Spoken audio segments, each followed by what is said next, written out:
Hi friends, இன்றைக்கி நம்ம Chinese கிச்சனில் சிக்கன் கிரேவி எப்படி செய்யறதுன்னு பார்க்க போகிறோம். நீங்கள்லாம் வீட்டில் சிக்கன் கிரேவி செய்வீங்க. என் மெத்தடில் நான் எப்படி செய்கிறேன்னு உங்களுக்கு காமிக்கிறேன். முதல்ல நம்ம ஸ்டவ் ஆன் பண்ணிவிட்டு ஒரு ப்ரெஷர் பேனை வச்சு நல்லெண்ணெய் ஊற்றிக்கணும். நாங்கள் எப்போயுமே சிக்கன் வச்சா நல்லெண்ணெய் தான் செய்வோம். அந்த நல்லெண்ணெயுமே நாங்கள் செக்கில் ஆட்டினா தான் யூஸ் பண்ணுவோம். கடையில் இருக்கிறத வாங்கி யூஸ் பண்ண மாட்டோம். இப்போ எண்ணெய் காஞ்சிடுச்சு. காஞ்ச உடனே இந்த ஹோல் கரம் மசாலா இல்லை என்னென்ன இருக்குதுன்னு நல்லா பார்த்துக்கோங்க. இப்போ எல்லாத்தையுமே ஒன்றா போட்டாச்சு. நல்லா போட்டு பொரிஞ்ச உடனே நம்ம சிக்கனை மஞ்சத்தூள் போட்டு நல்லா கழுவி வச்சுருக்கோம். கொஞ்சம் 2 பல்லாரி வெங்காயம், கொஞ்சம் சின்ன வெங்காயம் கட் பண்ணி வச்சுருக்கோம். 2 தக்காளி கட் பண்ணி வச்சுருக்கோம். இந்த பொரிஞ்சிருச்சு. நல்லா பொரிஞ்ச உடனே முதல்ல கொஞ்சம் கருவேப்பிலையை போட்டு கருவேப்பிலையும் பொரிஞ்ச உடனே முதல்ல நம்ம வெங்காயத்தை போட்டு வதக்கணும்.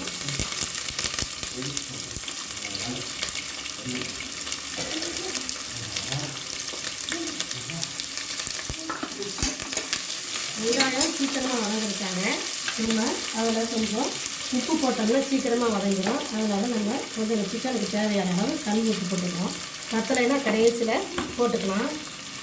அதுக்கப்புறம் கொஞ்சோண்டு மஞ்சள்தூள் போட்டு 2 நிமிஷம் லேசாக வதங்கின பிறகு நம்ம இஞ்சி பூண்டு பேஸ்ட் போடலாம். வெங்காயம் ரொம்ப வதங்கணும் அவசியம் இல்லை. இன்னும் ஒரு 2 நிமிஷம் வதங்கின பிறகு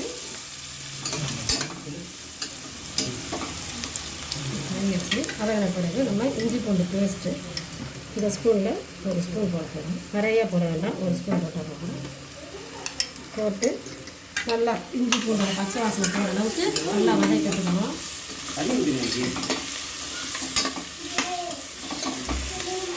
இஞ்சி பூண்டு நல்லா பச்சை வாசனை போனால் அதுக்கப்புறம் தான் நம்ம தக்காளி போடணும்.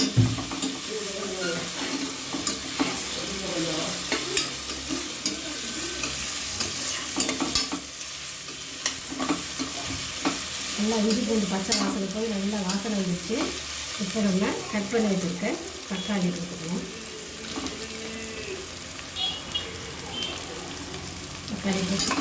தக்காளி கொஞ்சம் நல்லா வதங்கட்டும். தக்காளி ரொம்ப பேஸ்ட் மாதிரி ஆகணும் இல்லை, கொஞ்ச நேரம் வதங்கினா போதும். இந்த தக்காளி கொஞ்சம் வதங்கின பிறகு நல்லா பொடிகள்லாம் சேர்க்கணும். அதுக்கு வந்து என்னென்ன பொடிகள்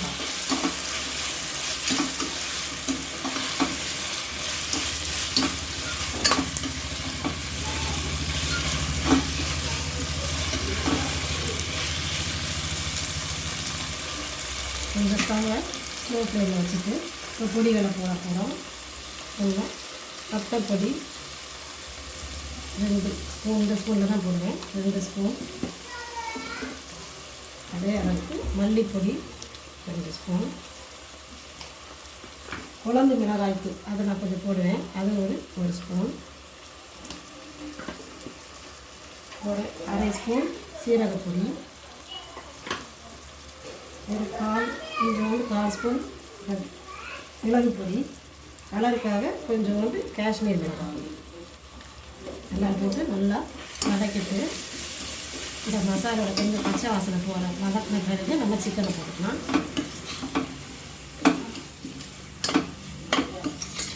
இந்த மசாலா பொடியெல்லாம் நம்ம போட்டிருக்க வெங்காயம் தக்காளியோட நல்லா மிக்ஸ் ஆகிற அளவுக்கு வதக்கிட்டுருக்கணும்.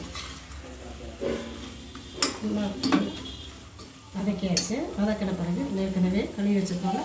அந்த சிக்கனையும் போட்டுறணும். அதில் தண்ணி எதுவுமே நம்ம ஊற்றக்கூடாது. தண்ணி ரொம்ப ஃபஸ்ட்டே ஊற்றிட்டோம்னா ஒரு மாதிரி ஆகிடும். அதனால் தண்ணி ஊற்றாமல் திரும்ப அந்த மசாலா சேர்க்குற அளவுக்கு சிக்கனை போட்டு நல்லா வதக்கிட்டு ஒரு 2 நிமிஷம் அப்படியே சிம்லேயே வச்சு நல்லா சிக்கன் கொஞ்சம் வதங்குற அளவு வதக்கின பிறகு தான் நம்ம மூடி வைக்கணும். வதக்கின பிறகு ஒரு 2-3 நிமிஷம் ஸ்லோ ஃப்ளேம்லேயே வச்சு நல்லா வதக்கி விடணும்.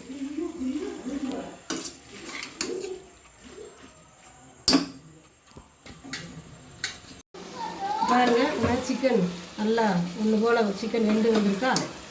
இப்போ தான் நம்ம தண்ணி பாருங்கள், கொஞ்சம் கூட நம்ம தண்ணி ஊற்றலை. ஆனால் பாருங்கள் அந்த சிக்கனில் இருக்க தண்ணி தக்காளி போட்டோன்னா அதே இவ்வளோ வந்திருக்கு பாருங்கள். நல்லா சிக்கன் போட்டு எல்லா மசாலும் எல்லாம் ஒன்று செஞ்சிருச்சு. இப்போ லைட்டாக மட்டும் தண்ணி தெளிச்சு மூடி வச்சு சிக்கனுங்கிறனால சீக்கிரம் வெந்துடும். ஒரு 2 விசில் ஹை ஃப்ளேம்லேயே வச்சு, ஒரு விசில் ஸ்லோ ஃப்ளேமில் 2 விசில் வச்சு நம்ம ஆஃப் பண்ணிட்டோம்னா சிக்கன் கிரேவி ரெடி. நான் உங்களுக்கு முடிஞ்ச பிறகு காமிக்கிறேன்.